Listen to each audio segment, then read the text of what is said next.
Now, let me just ask, we'll have a bit of audience participation. After 13 years of con-socialist Tory rule, do you feel better off, yes or no? No.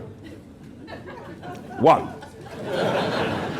After 13 years of Tory rule, do you feel safer on our streets? No. I hadn't even finished. After 13 years of Tory rule, after 13 years of Tory rule, is it easier to see a doctor? No.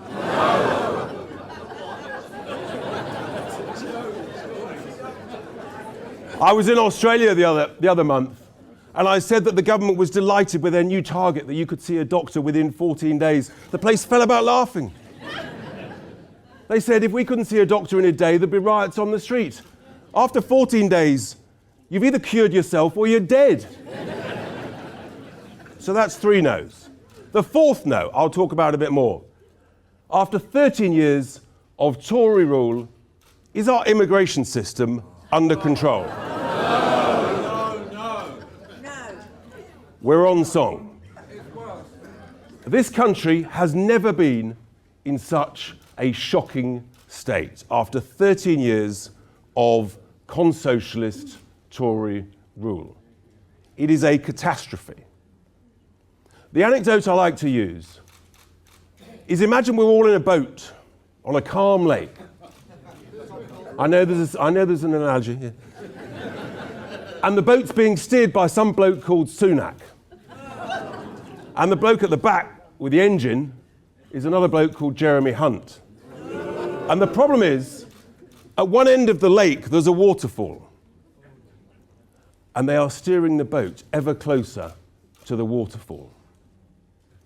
And the thing is, when water goes over a waterfall, or a boat goes over a waterfall, it ain't coming back.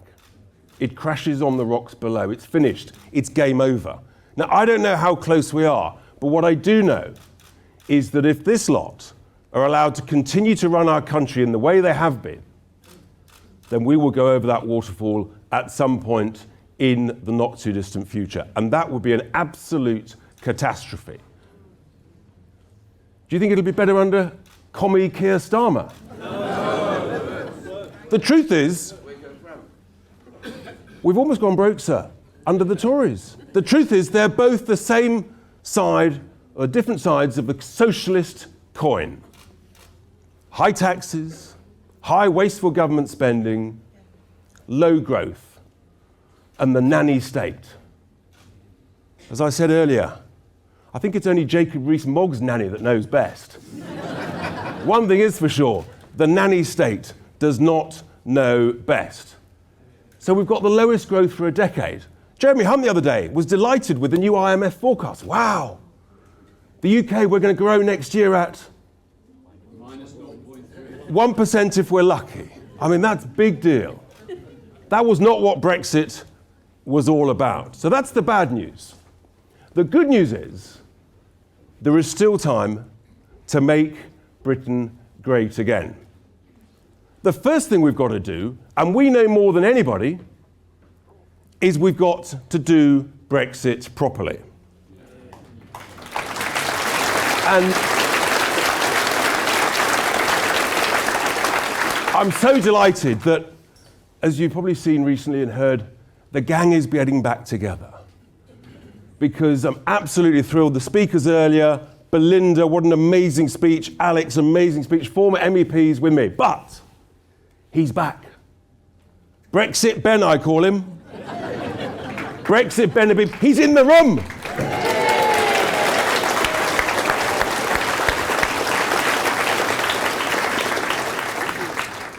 And if that doesn't whet your appetite, she's also back. The wonderful Anne Widdecombe is back.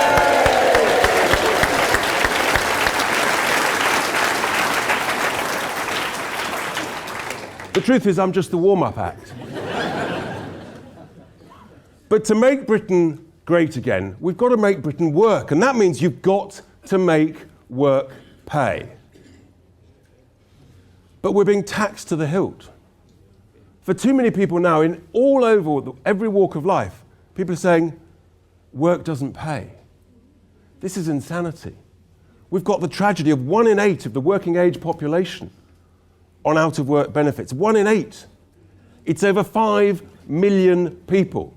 And yet big business and all the politicians, they want to import more cheap, low-skilled labour from overseas. They're abandoning our own people, and it's not good enough.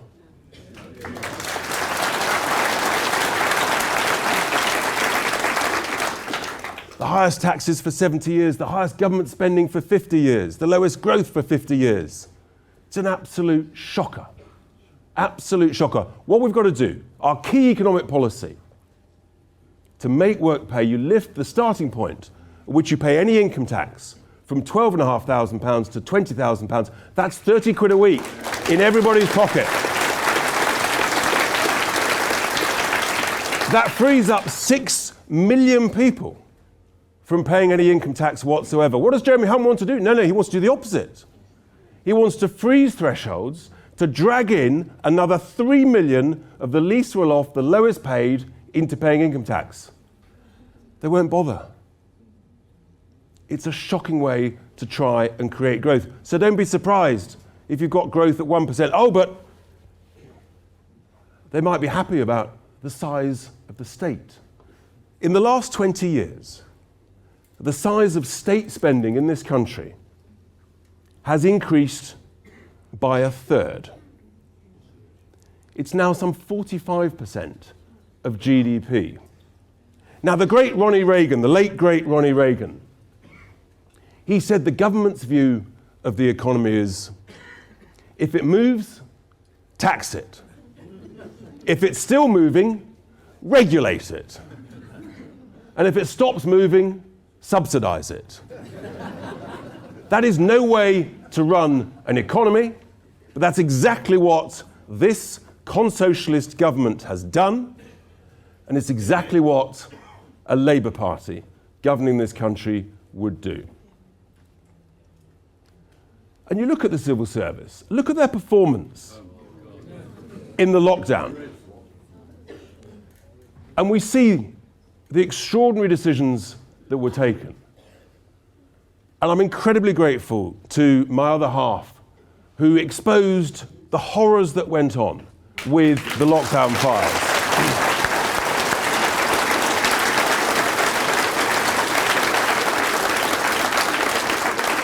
She's a very brave lady, and she took a huge amount of flack and abuse from the incompetent mainstream media who didn't do their jobs properly. Now,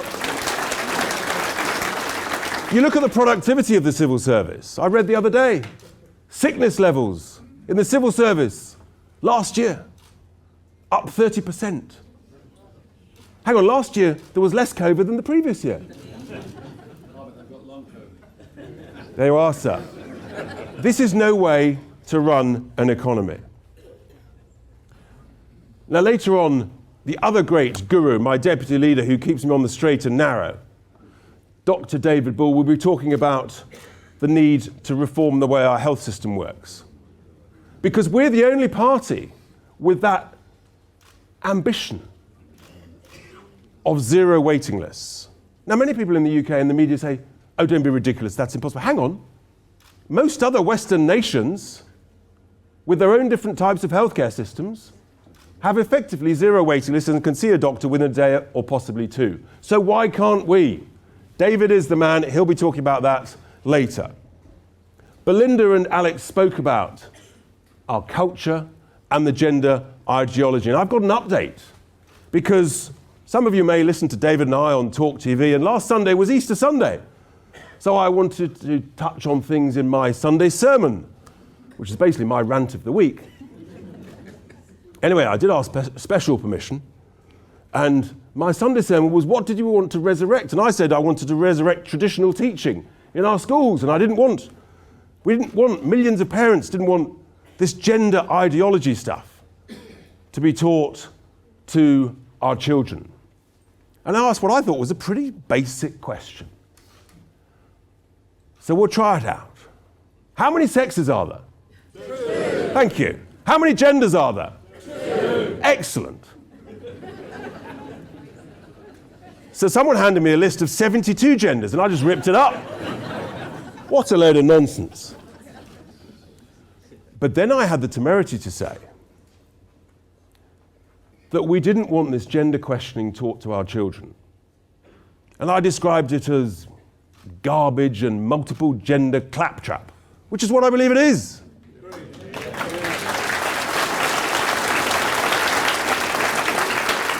I'm sure all of you use TikTok daily. But TikTok, within a couple of hours, took that video down. Oh yes, I was a naughty boy on Easter Sunday. Apparently, that incites hate. Apparently, that incites violence. Well, the latest update is my lawyer wrote to their lawyer and said that's defamatory. I'm not inciting violence. And they stand by it. I mean, this is unbelievable. This is an attack on free speech. It's an attack on free speech by a social media platform owned by people in the Chinese regime. Why do we put up with this? I was fascinated to see the other day that the state, I think, of Montana is looking to ban TikTok. And it's not just TikTok.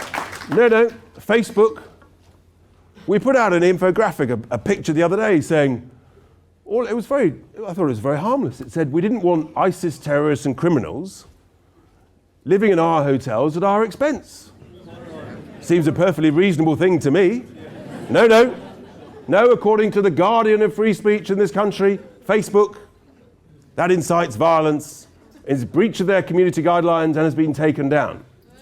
This is what we face. This is the attack on our freedom. And this is why we have to battle so hard. It is absolutely essential. Which brings me on to another bugbear, I think, of many of us, certainly of me. Something called net zero. Now, look, we all want cleaner air, but net zero is the wrong bit at the wrong price in the wrong time frame. And it is making this country and all of us poorer and colder. Westminster's obsessed with it. Be under no illusion whatsoever.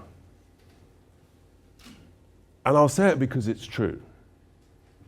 We had a story the other day of someone over the age of 80 who was terrified of her heating bills. Cold, old people die early. So net zero is not only financially negligent to this country, I believe it is criminally negligent to this country.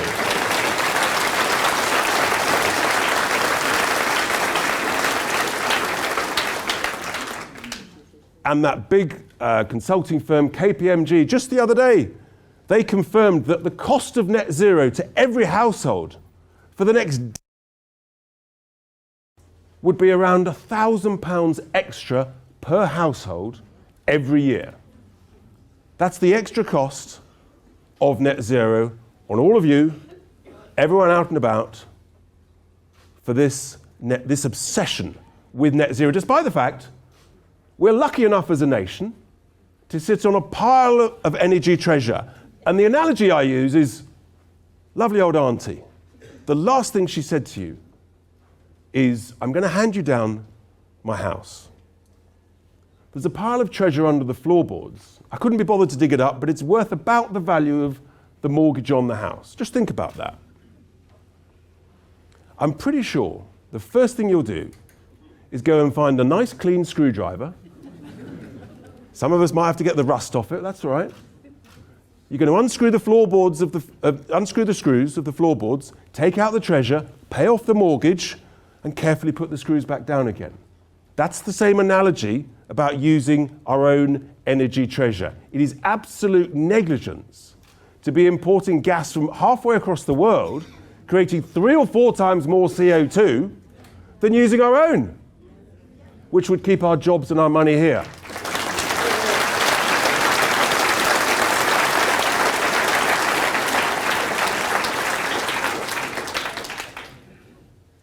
was talking about CO2. I mean, let's just remember, CO2 is actually quite useful. Because without CO2, there's no photosynthesis. Without photosynthesis, there's no plant growth. And without plants and growth, we're all dead. It's unbelievable. So we have to take this battle on. We at Reform UK is the only political party that will challenge this madness, that will impoverish our nation. So let's scrap that net zero. But there is one net zero that I think the majority of this country would like. And that's to have net zero immigration.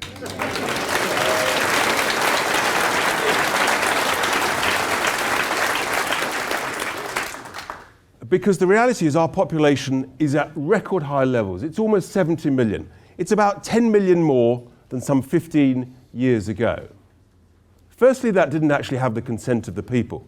But secondly, the incompetent politicians and leaders, they didn't plan for the growth with infrastructure and investment in doctors, in hospitals, in affordable housing, everything that goes with it, which is one of the reasons why our public services are in such a terrible state.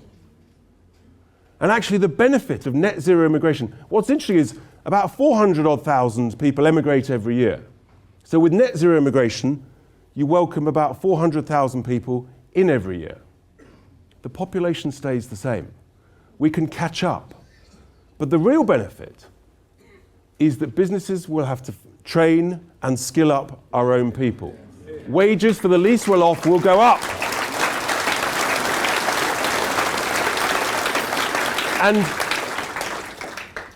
And that will make work pay again, which brings me back earlier in the speech. If you make work pay, you'll get 2 million people of the 5 million out of work benefits rapidly back into work. Every million people on benefits is 15 billion quid, give or take. This is really important. It's our future. It's our young people. It is so important. So net zero immigration is the right policy for this country, without question. So we welcome the skills that we need whilst we're training up our own. But then in terms of illegal immigration, we should have zero. We've got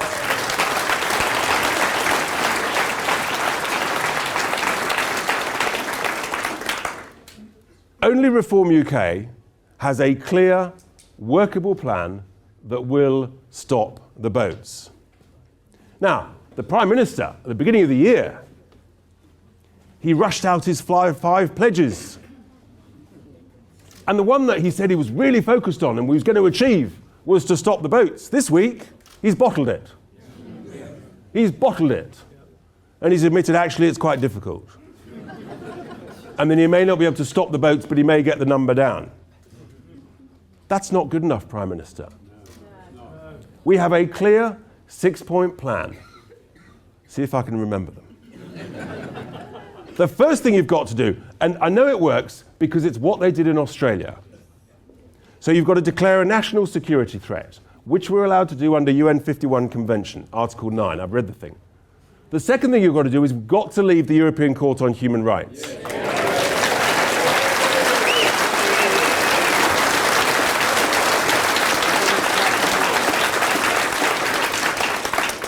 We invented human rights. We don't need some foreign court telling us about our own human rights. Thank you very much.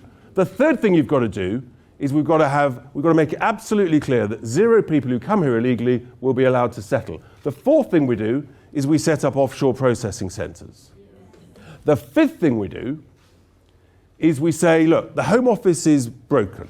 It's not fit for purpose. We've got to set up a whole new department of immigration staffed by people who believe in the cause of secure borders. That simple concept of knowing who's coming in and who's going out. That's the fifth thing.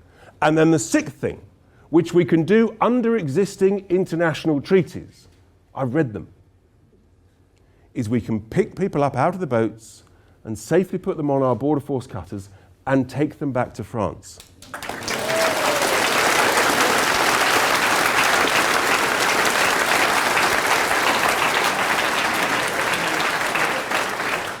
In a heartbeat, you cut off the business model. And that has to be the right thing to do. So we can stop the boats, but only Reform UK believes in it. Do you think Labour will stop the boats? No. They don't believe in it. They believe in open borders. The Tories believe in open borders. That's not what Brexit was about. Brexit was about taking back control of our laws, our money, and our borders. And they've failed on every count. And you'll hear more from Brexit Ben a wee bit later. But here's another thing. I'll go back to Ronnie Reagan. He quite rightly said that freedom is always within a generation of extinction. It doesn't pass down to our children in the bloodstream. It has to be fought for, it has to be protected, and we have to hand it down to our children so that they can hand it on. We have to battle for it. And all of the things you've been hearing this morning, and we'll hear this afternoon, these are the battles that we face. But I am absolutely confident that there is seismic change going on in this great country of ours. Because so many people feel politically homeless. Now, yes, it takes time to spread the word about reform. Of course, building any brand takes time, whether in business or whatever, least of all in politics. But as I said earlier, we're making real progress. We're polling the third largest party. The Tories are absolutely petrified. And quite rightly, they should be. So we need you, please. You're the reformers with us, the great team that we've got. We've got to spread the word. We've got to let people know. We've got to stand as candidates, tell our family, our friends, our people at work, even people we don't know, just stop them and have a chat. And it's up to all of us. I can't do it alone, nor can David, and all of the team. Everybody, spread the word, because it is time to change politics for good.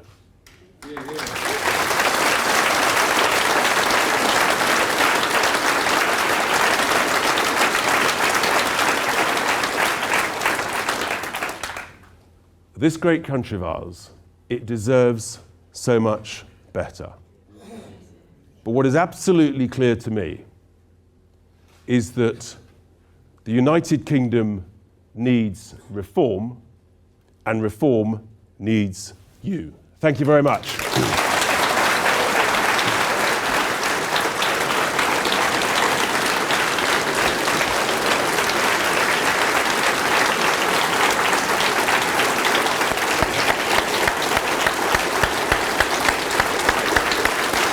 Thank you.